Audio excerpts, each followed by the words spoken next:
Hello, I am Dawn. Welcome to the Spiritual View. And I am going to be doing some information regarding what is going on from June 22nd through June 30th, specifically with attention to the cazimi of Jupiter with the Sun and the new moon in Cancer. So let's just look at this a little bit. I do want to remind you that we are going to be doing a new moon in Cancer ritual on Wednesday, June 25th at 11 a.m. Eastern, and that will be live. We will have a recording immediately available after that. So I hope that you get an opportunity to join us for that. I did want to give also a quick nod to the Cancer solstice. For the Southern Hemisphere, this is your winter solstice. So good news, the days will start getting longer from now on. The land is resting. And it reminds me of the ancient Yuletide for the winter, where it was a time to gather with friends and family and celebrate and await the coming of spring. So one of the things that I have learned as a Minnesotan is to utilize the energy of hygge, which is about a warm fire, delicious food, good friends, all those things rolled up into one, and any of the things that you love, including chocolate. So here in the Northern Hemisphere, it is summer. And if you are, again, a Minnesotan, we run around like crazy people trying to do everything we possibly can while the sun is up. There are small town festivals everywhere. Every weekend, there's multiple festivals that you can go to, including the Rhubarb Festival and the Corn on the Cob Festival and Iota days and things like that. So we try to squeeze as much as possible into the short season of the summer that we have here, because winters are really, really long. So let's go ahead now and take a look. Let me go ahead and add this in for us. This is the new moon that it's actually set for, but I did want to mention the cazimi a bit, just briefly. The cazimi is at 3 degrees of Cancer, and for me, it signifies a couple different things. Jupiter is exalted in Cancer, and so the sun before and after the cazimi doesn't diminish Jupiter at all. Jupiter travels a year through a sign, and usually it does meet the sun at some point. But we had a very unusual thing happen when the sun entered, when the sun entered Gemini. Right before the sun entered Gemini, it was in a cazimi with Jupiter at 29 degrees of Taurus. So we never, ever got a Jupiter-Sun conjunction in Gemini, which I kind of feel now like it was the reason why a lot of people were saying the Sun and Jupiter, well, Jupiter going through Gemini was kind of a dud for all of us people that had strong Gemini. And I think for me, it might have something to do with the fact that, it's like a skip that, we didn't really get the benefit of all that really great Gemini energy that Jupiter could have expanded upon. So I would say that it didn't help that Jupiter was in detriment in Gemini. Gemini is across from Sagittarius. That is Jupiter's home. So whenever you have a planet in the opposite sign, it just is not comfortable. It doesn't work very well. It does work somewhat, but it takes a lot of energy for it to accomplish anything. Now, when it's exalted, there's also this energy of it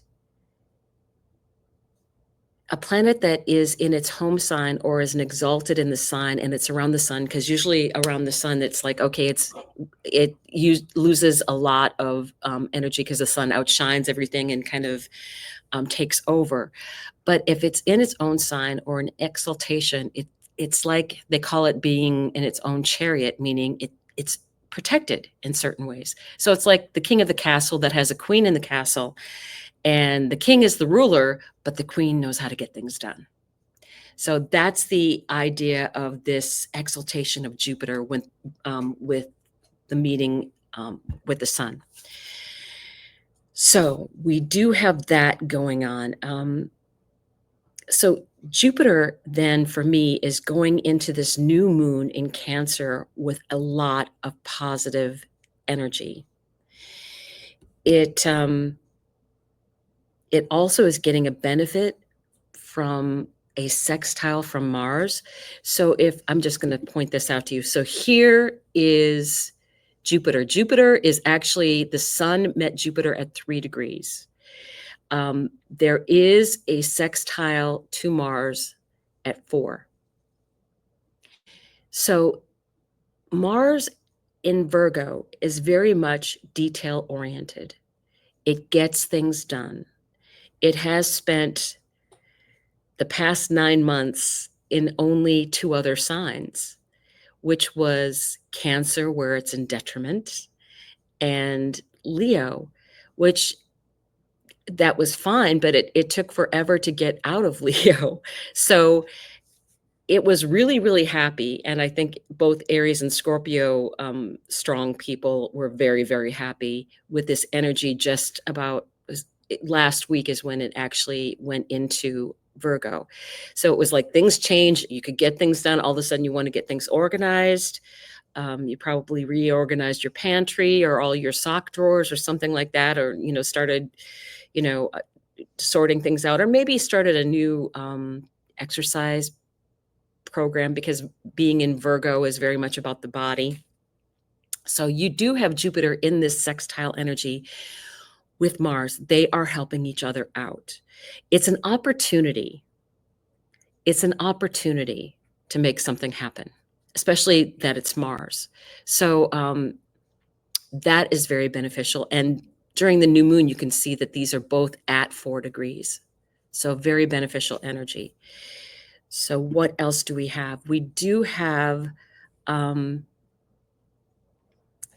the new moon, let's start with the planets that are in Cancer. So Jupiter on the new moon is at 333. I really do like that number. The new moon is at 4.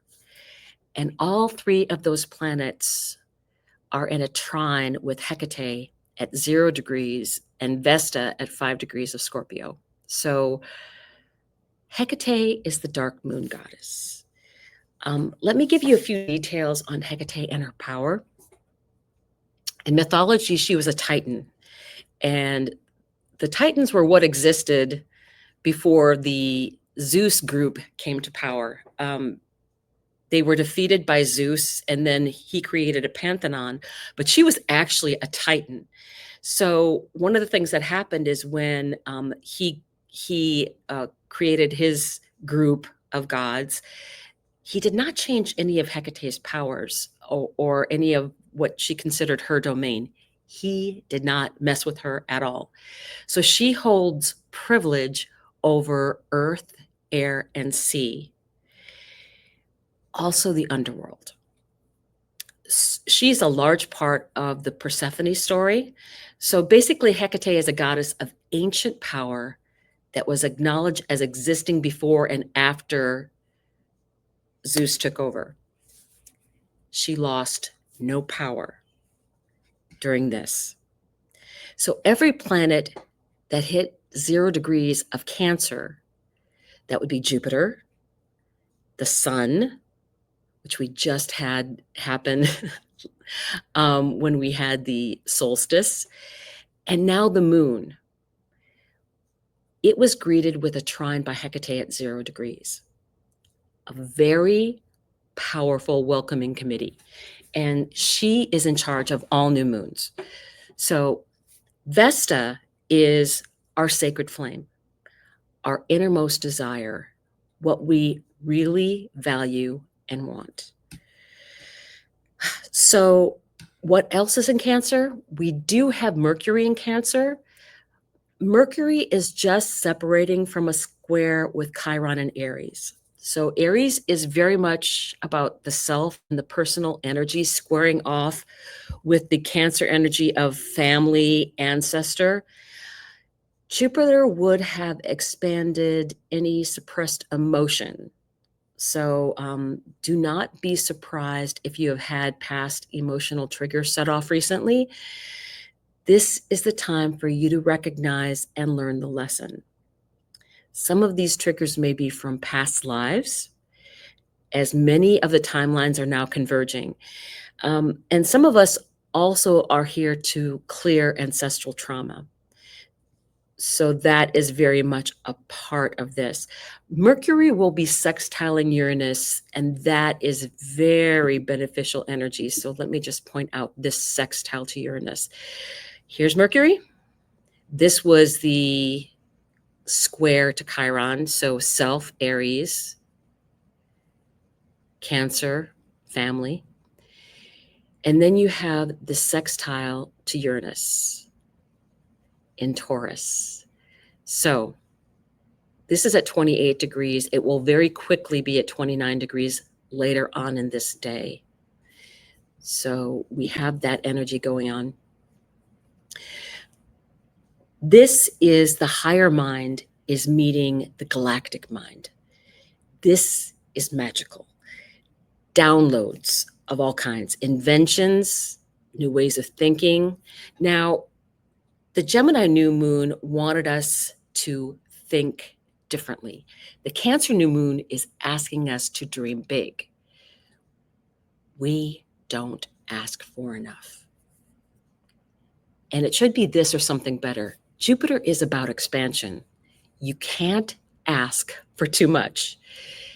Hecate is also in that trine energy, and she is ready and willing to help. It is trine energy. It is very beneficial energy, and she's already talked to all of those planets. So I think another really interesting thing that I find interesting is if you go back, Mercury had a conjunction with Jupiter at 29 degrees of Gemini, which is its home sign, right before Jupiter entered Cancer. So it was a really nice power up for Mercury. So it's an extra magical time to set intentions or do any kind of magic. The full moon in Cancer will actually happen after January 1st. So we have a lot of time in between now and then to actually reap the rewards of what the intentions are that we're setting. And that'll give us a chance to see how these things are culminating. So let's make sure we didn't miss anything with that. Yeah, Mercury, I just love this energy. Look at all this beautiful energy in Cancer. I would also say you do need to look at what house is Cancer for you. First house, very much about yourself, very much about your body. Second house, which is, I'm a Gemini rising, so Cancer is my second house. That is about finances, also resources. It's also about self-worth. So setting goals with that in mind. Third house, the house of local community, the house of siblings, the house of small business. Set intentions. Do you want your small business to expand? That is something that you can set an intention for. So, and again, don't forget to join us on Wednesday at 11 a.m. Eastern for the new moon ceremony. On the fourth house is about home. It's about our property. Actually, it's usually, it can be a lot about property, but it's also can be about family because the fourth house can represent parents. So if you have something that is coming up related to them, that is an intention that you can set. The fifth house is about creativity and joy. So what can you do that would enhance your creativity, your intuition? Cancer is a cardinal sign, very intuitive. It is the moon that is ruling that sign. And the moon is in its home sign with next to the planet that's exalted in that sign. Creative ideas will be coming like crazy, especially with Mercury's sextile Uranus. So take advantage of that. The sixth house. The sixth house, I will say, anytime that Jupiter is in your sixth house, you do have to be careful of any problems you may have in your health, because Jupiter will expand any problems physically that you have so that you have to deal with them. The sixth house is also about work, where you're working, your day-to-day tasks. What is a ritual for you? So it can be a good time to set rituals, especially with things regarding your, I would say, home, family. Um, I, I, I kind of wonder about family-owned businesses. I just got kind of that as a hit. Anything that might be a family-owned business, that might be something that you can set intentions for. The seventh house are one-on-one relationships. To have a new moon in Cancer with Jupiter there, and that is your seventh house, there is a relationship coming for you of some kind. I would say probably a love relationship, because usually when Jupiter enters the seventh house, and that means that there's a possibility of a relationship starting. Now, it can also mean a contract, because Jupiter can also be legal things. It can also be foreign things. But being in the seventh house, it's you and your relationship with someone else. The first house is you. The seventh house is your relationship with someone else. And the people that I know that have Cancer in the seventh house usually end up with really great partners. So kudos to you. Kudos to you with that energy. Now, the eighth house is about debt, is about things that we don't talk about, what goes on behind closed doors. It's also about inheritance. It's also a spiritual house, but it's more about hidden things. It can also be about the resources of your spouse, because that would be the second house for the spouse. So think about those things and your intentions. If you know that you're possibly, this would be a crazy scenario. If you have a partner who is looking at getting a foreign job, because Jupiter would also be foreign, that's something that you can set an intention for. All right, so the ninth house. If that's your ninth house, again, very much foreign, very much law. If you have legal matters that are going on, things regarding education,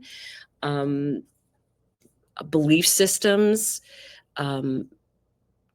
new ways of understanding things, personal belief systems, those are all the ninth house energies. I think someone once described it as jobs at the temple, right? What do you do in your daily life, in your belief system? And also it's long distance travel. I'm just kind of getting the image. You do have Cancer, so maybe you can find an easy way to make wherever you travel to feel like home. That could be a great intention, because Jupiter's there going through that sign. Now, the 10th house is about career, setting new goals for career. There many careers are going to be changing. The jobs are going to be changing. They're already starting to change now. We will be dealing that probably for the next 5 or 6 years, where a lot of things will be changing as far as what people are doing for a living. And my advice is, find something that you love to do.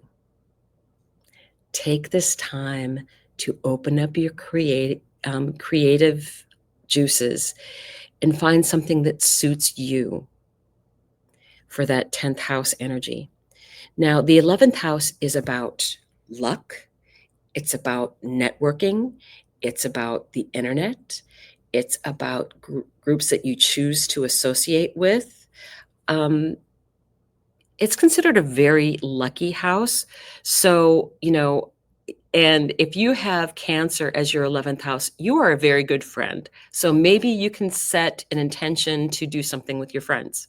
Something really big. Travel would be one of them. Again, Jupiter. So a great time during this next year to maybe make plans on traveling with your friends. Set a new goal. 12th house. Again, a spiritual house. It's a house of being in exile, of retreating. Sometimes, though, the 12th house can mean moving to a foreign country because you're in exile. Or you may make a plan to go to a seminar or something in a different country. I did. So that is a possibility. So I did want to quickly run through all of those for everyone as far as what those stood for. All right, we do actually need to talk about the odds that are in the chart. So let me just point those out. The one that is most important that I feel is very, very personal is the yod that includes Mars in Virgo. For me, that is first taking a look at what is pointing at Mars. That would be Pluto, which is about transformation, death, rebirth energy, and Saturn and Neptune. Taking little steps to make your dreams and goals come true. Saturn is about doing things over time. But if you do little steps every day, they add up. And if it's something that you have been really wanting to do and dreaming about, that is a great thing this yod can help you with. They're pointing at a personal planet. And for me, this is a message that's personal for everyone. Small steps every day can lead to big rewards, especially in regard to personal health and prioritizing yourself. And that is something that has come up in many, many readings is we need self-care, especially now. The other yod that's to Pluto, it has personal planets that are pointing at it. So Jupiter is at 333. The sun and moon are at 4 degrees, and Mars is also at 4 degrees. So taking a look at that energy, 4 degrees to 3 degrees Pluto. Pluto is retrograde, though. So what I'm feeling is with this energy of Jupiter at 3, moon at 4, sun at 4, I feel like this is how can we personally, with our intuition, with our need for where we feel safe and protected, and we're organizing and what we want to do personally, what is that going to be doing with the collective? And because Pluto is retrograde, for me, it means that we might not see this play out until October when Pluto goes direct. A yod is fated energy. So I feel like the Mars yod is something that we can work on now. Mars is direct. It's also in a sextile with this new moon energy. So I think it'll get somewhere, but it's little steps every day and making a plan because Mars is in Virgo and Virgo loves plans. So try and use that energy as much as you can. Again, I think that the yod for Pluto is much more noticeable when we get to October because Pluto being retrograde is, I think, us observing what's going on in the collective. And there are times that we will know when it's our time to take action. I do believe that. Also, as an aside, Pluto people that have Pluto in Virgo, this is a time where we are getting ready to come forward and be leaders in whatever thing that matters personally to us. We've seen a lot in our lifetimes. The South Node is in Virgo, and I think it's going to release any of the controlling, um, overpowering things that Pluto was in our charts. So take a look at that, because I think that is also where this is leading, especially for those of us. If you have Pluto in Virgo, it would have been from 1957 to, I believe, 1971 or 72. So all of the 1960s, hello, we would have had that Pluto in Virgo energy. So I think that is coming up for us as well. So any last minute things that I can think of? I do really, really like the fact that as you look at this, I'll make sure my cursor shows up here. As you look at it, I noticed that Hecate and Vesta are both square to Pluto. So divine feminine is going to have something to say. And we live in very interesting times. So I will let people know when we do our new moon ritual, some more things that they can look at for setting intentions for the new moon. We'll do that at the beginning of that new moon ceremony, but you can start to think of the things, I think, related to the house. I would do that for right now. But I know that some of the things that we're going to be facing is Jupiter expands things, and Cancer is a very intuitive, emotional sign. And anything that comes up from the past, from your family, any childhood trauma, this is your opportunity to deal with it. Mercury will be squaring, still is in a square to Chiron. So it's a great opportunity to take control of your own healing. So with that, I'm going to end this recording. I will see you at the new moon ceremony. Please join us. I look forward to seeing everyone there. And feel free to maybe ask some questions down below if there's anything that you might have some specific questions on before we actually do the ceremony. I'll be watching the comments to see. So thank you very, very much for joining me, and I will see you very soon. Bye.